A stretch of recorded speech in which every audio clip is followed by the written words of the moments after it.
Good morning दोस्तों, स्वागत है आपका हमारा यूट्यूब चैनल VS स्टडी में। दोस्तों आज है 25 सितंबर 2021 और 25 सितंबर 2021 से करंट अफेयर्स के जितने भी क्वेश्चन बनेंगे उन पे हम लोग चर्चा करेंगे। अगर आप हमारे चैनल पे नए हैं तो हमारे चैनल को सब्सक्राइब करना बिल्कुल ना भूलें और बेल आइकन जरूर दबा दें हमारे नए नए वीडियो से अपडेट रहने के लिए। दोस्तों 25 सितंबर 2021 के जो करंट अफेयर्स के क्वेश्चन हैं उनमें से आज का जो पहला सवाल है, हाल ही में जारी रिपोर्ट के मुताबिक भारत किस वर्ष तक विश्व का तीसरा बड़ा आयातक बन जाएगा। तो दोस्तों अभी जो है जारी रिपोर्ट के मुताबिक भारत जो है 2050 तक विश्व का तीसरा बड़ा आयातक देश बन जाएगा। तो इसका जो सही ऑप्शन होगा डी ऑप्शन होगा 2050। तो अब जानते हैं कि ये जो है पहले स्थान पे कौन है और दूसरे स्थान पे कौन है।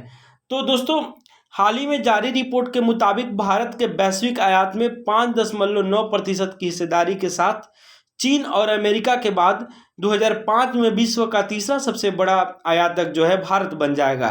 वर्तमान में भारत 2.8% आयात हिस्सेदारी के साथ सबसे बड़ा आयातक देशों में 8वें स्थान पर है।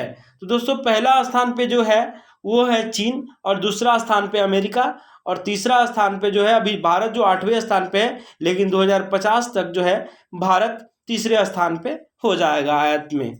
अगला क्वेश्चन, निम्न में से किस ऑर्गेनाइजेशन ने भारत में इलेक्ट्रिक वाहनों के लिए अपने स्वदेशी चार्जर विकसित किया है। तो दोस्तों अभी जो है IARAI ने भारत में इलेक्ट्रिक वाहनों के लिए अपना स्वदेशी चार्जर विकसित किया है। तो इसका जो सही ऑप्शन होगा सी ऑप्शन होगा ARAI। तो दोस्तों ARAI का पूरा नाम क्या है। तो इसका पूरा नाम है automotive association of India.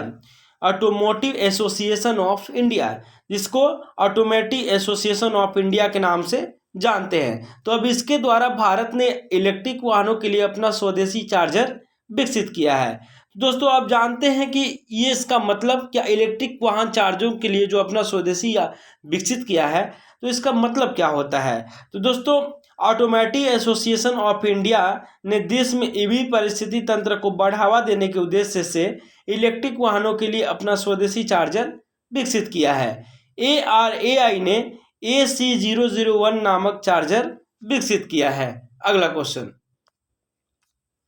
Bharat Nepal संयुक्त सैन्य प्रशिक्षण अभ्यास सूर्य किरण किस राज्य में शुरू हुआ है। तो दोस्तों भारत नेपाल संयुक्त सैन्य प्रशिक्षण अभ्यास सूर्य किरण जो है उत्तराखंड राज्य में शुरू हुआ है। तो इसका जो सही ऑप्शन होगा डी ऑप्शन होगा उत्तराखंड।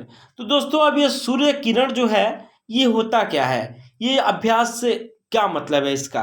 तो दोस्तों भारत नेपाल संयुक्त सैन्य प्रशिक्षण अभ्यास सूर्य किरण हाल ही में उत्तराखंड के पिथौरागढ़ में शुरू हुआ है। इस अभ्यास में दोनों टुकड़ियों ने भारत और नेपाली सैन्य दोनों का तालमेल बिठाया है।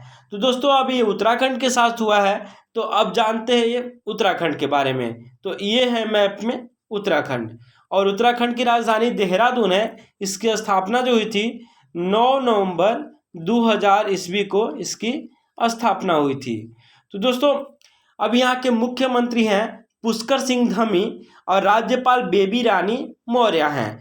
और उत्तराखंड में जो टूरिस्ट प्लेस है उनमें से प्रमुख है Corbett national, Nanda Devi, Almora valley of flowers और यहाँ की प्रमुख नदियाँ हैं गंगा, यमुना, रामगंगा। टोटल जिलों की संख्या यहाँ पे 13 है। अगला क्वेश्चन, हाल ही में किसने केंद्र सरकार की NDA में महिलाओं के प्रवेश को स्थगित करने की याचिका खारिज कर दी है। तो दोस्तों अभी जो है NDA में महिलाओं को प्रवेश के स्थगित करने के लिए याचिका जो है अभी सुप्रीम कोर्ट ने खारिज कर दी है। तो इसका जो सही आंसर होगा ए ऑप्शन सुप्रीम कोर्ट। तो अब ये क्यों की है दोस्तों, तो सुप्रीम कोर्ट की जस्टिस SK कौल की अगुवाई वाली बेंच ने हाल ही में केंद्र सरकार की NDA में महिलाओं के प्रवेश को स्थगित करने की याचिका खारिज कर दी है। अगला क्वेश्चन, नासा ने चंद्रमा के दक्षिणी ध्रुव के एक क्षेत्र पर पानी और बर्फ की खोज करने के लिए किस वर्ष में रोवर उतारने की घोषणा की है। तो दोस्तों नासा ने चंद्रमा के दक्षिणी ध्रुव के एक क्षेत्र पर पानी और बर्फ की खोज करने के लिए 2023 में रोवर उतारने की घोषणा की है? तो इसका जो सही ऑप्शन होगा बी ऑप्शन होगा 2023 में। तो दोस्तों अब ये क्यों की है? तो दोस्तों अमेरिका की अंतरिक्ष एजेंसी नासा ने नोबल क्रेटर के तौर पर चंद्रमा के दक्षिणी ध्रुव के एक क्षेत्र पर पानी और बर्फ की खोज करने के लिए 2023 में रोवर उतारने की घोषणा की है। यह नोबल क्रेटर चंद्रमा के दक्षिणी ध्रुव क्षेत्र में एक प्रभाव गड्ढा है जिसका निर्माण छोटे खगोलीय पिंड से टकराने की वजह से हुआ है। तो दोस्तों ये नासा के साथ मिलकर करेगा। तो अब जानते हैं नासा के बारे में। तो दोस्तों नासा का पूरा नाम है National Aeronautics and Space Administration. फिर से एक बार, National Aeronautics and Space Administration. इसका हेडक्वार्टर वाशिंगटन डीसी जो यूनाइटेड स्टेट्स में है, और इसके फाउंडर जो है डेविड डी आइजनहावर, और इसकी स्थापना जो हुई थी 29 जुलाई 1958 को हुई थी। नासा की स्थापना 29 जुलाई 1958 को हुई थी। अगला क्वेश्चन, देश की सबसे शक्तिशाली मिसाइल अग्नि 5 का सफल यूजर परीक्षण किसने किया है? तो दोस्तों अभी देश की जो सबसे शक्तिशाली मिसाइल है अग्नि 5, तो इसका जो सफल यूजर परीक्षण जो है DRDO ने किया है। तो इसका जो सही ऑप्शन होगा बी ऑप्शन होगा DRDO। तो दोस्तों अग्नि 5 मिसाइल जो है वो होता क्या है? अग्नि 5 मिसाइल जो है क्या होता है? तो दोस्तों अग्नि 5 मिसाइल जो है, इस मिसाइल को देश की सबसे ताकतवर मिसाइल मानी जाती है, और यह मिसाइल दुनिया के आधे हिस्से तक लक्ष्य को भेज सकती है। दोस्तों उड़ीसा के तट पे इस अग्नि 5 मिसाइल का सफल परीक्षण किया गया। अग्नि 5 मिसाइल न्यूक्लियर हथियारों से लैस भारत की पहली इंटरकनेक्ट कॉन्टिनेंटल बैलिस्टिक मिसाइल है। इस मिसाइल की रेंज 5000 से 6000 किलोमीटर है। तो दोस्तों अब ये DRDO के द्वारा इसका सफल परीक्षण किया गया। तो अब जानते हैं DRDO के बारे में। तो DRDO का पूरा नाम है Defence Research and Development Organisation. Defence Research and Development Organisation, रक्षा अनुसंधान एवं विकास संगठन। DRDO का हिंदी नाम है रक्षा अनुसंधान एवं विकास संगठन। इसकी स्थापना जो हुई थी 1958 को हुई थी, और इसका मुख्यालय नई दिल्ली में है। इसके अध्यक्ष जो है अभी जी सतीश रेड्डी हैं। DRDO के अध्यक्ष जी सतीश रेड्डी हैं। अगला क्वेश्चन, वाणिज्य और उद्योग मंत्रालय द्वारा वाणिज्य सप्ताह कब से कब तक मनाया जाएगा?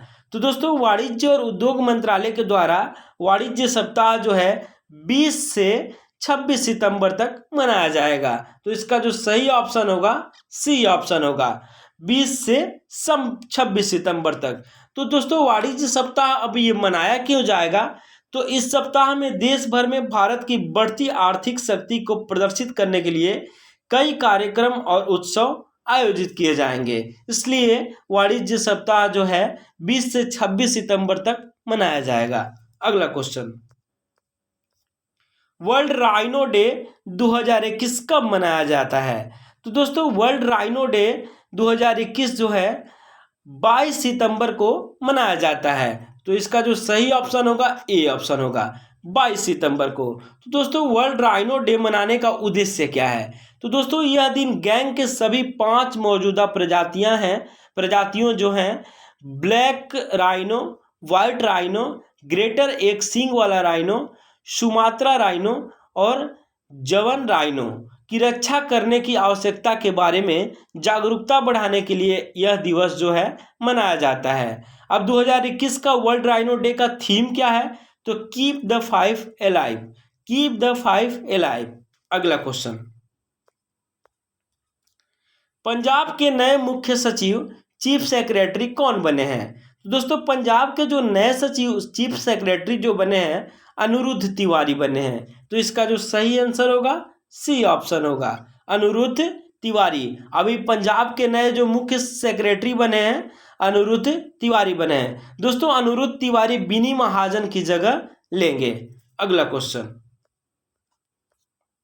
नॉर्वे शतरंज ओपन 2021 का खिताब किसने जीता है? तो नॉर्वे शतरंज ओपन 2021 का खिताब जो है डी मुकेश के द्वारा जीता गया है। तो इसका जो सही ऑप्शन होगा डी होगा डी मुकेश। तो दोस्तों अब जो है ये भारत के डी मुकेश ने इस महीने अपना लगातार दूसरा टूर्नामेंट नॉर्वे शतरंज ओपन 2021 मास्टर वर्ग जीत लिए हैं। तो दोस्तों अब जो है नॉर्वे शतरंज ओपन जो है ये FIDE के द्वारा आयोजित होता है। तो अब जानते हैं कि FIDE होता क्या है। FIDE FIDE। तो दोस्तों FIDE का पूरा नाम है इंटरनेशनल चेस फेडरेशन। फिर से एक बार, इंटरनेशनल चेस फेडरेशन। तो दोस्तों इसकी स्थापना जो हुई थी 20 जुलाई 1924 को हुई थी और इसका मुख्यालय जो है लुसाने स्विट्जरलैंड में है। इनके अध्यक्ष अभी जो हैं आर्कडी डोरकोविच हैं। तो धन्यवाद दोस्तों हमारे वीडियो से लास्ट तक बने रहने के लिए। तो दोस्तों अगर हमारे वीडियो से अगर कोई भी ऐसा सुझाव या शिकायत हो तो हमें कमेंट बॉक्स में ज़रूर बताएं। अगर आप हमारे चैनल पर नए हैं तो हमारे चैनल को सब्सक्राइब करना बिल्कुल ना भूलें और बेल आइकन जरूर दबा दें हमारे नए नए वीडियो से अपडेट रहने के लिए। तो thanks for watching my video.